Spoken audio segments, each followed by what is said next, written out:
From Alberta's fatality inquiry system to a mass firing over missing money and sampling crime platforms ahead of next week's federal election. Our Wednesday crime panel is here, and joining us this evening, retired criminologist Keith Spencer, defense lawyer Greg Dunn, and Jason van Rassel, justice and social issues reporter for the Calgary Herald. Good evening, gentlemen. Great to have you back. Hi, Michael. Hi, Mike. All right. An internal Alberta justice document reportedly states that the province's fatality inquiry system is failing to prevent future deaths and should be replaced. And it seems critics agree, stating Alberta's system is unique, and has limited value. Greg, I want to start with you. What does this say about the inquiry process itself?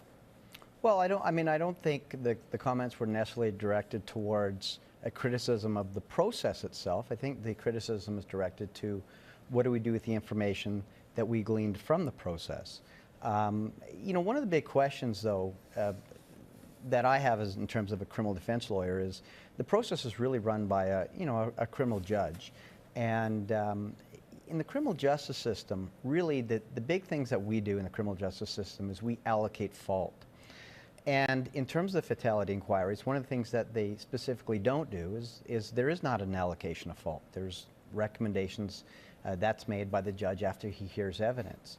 And it strikes me as a bit odd, or perhaps that maybe the forum is not the right forum. I mean, criminal judges are not really there and not really trained to simply make recommendations in an absence or in a vacuum without allocating fault. That's what the criminal justice system does.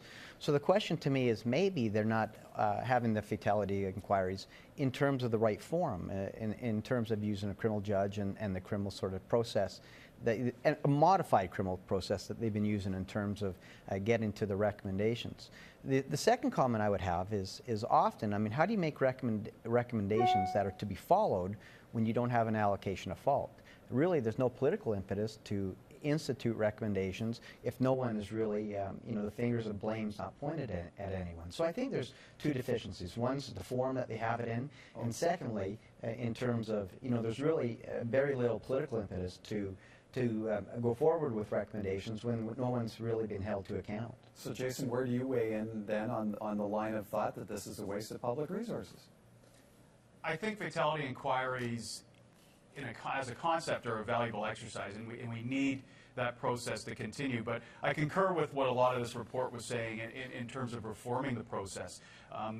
Building on what Greg was saying, if we're going to make recommendations, there should be some sort of mechanism that's tracking and making sure the recommendations are implemented. I can tell you that although I wouldn't say it's common, it's not unusual for a fatality inquiry to conclude, you read through the report and there are no recommendations being made at the end by the judge. And that tells me two things.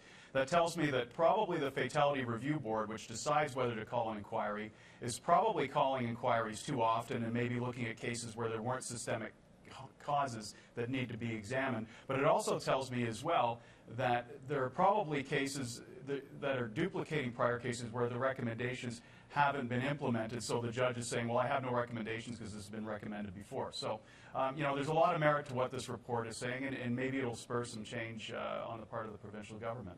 Okay, so Keith, on that point, is this a system that warrants replacement?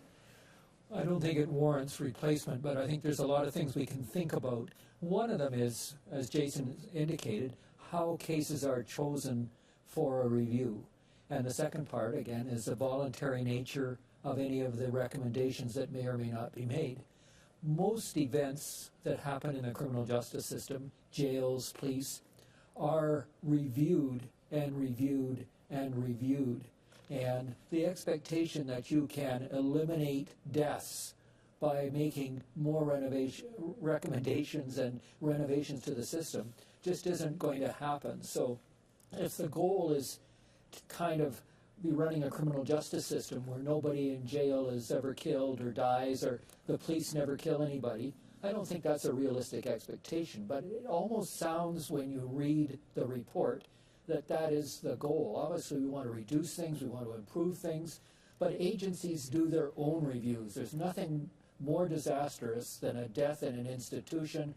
The institution itself reviews the heck out of the thing, and it might be nice if an independent party also looks at it, and you get some outside sort of input. But I'd like the public to be assured, when it comes to criminal justice, that every event is reviewed upside down and backwards and everywhere else.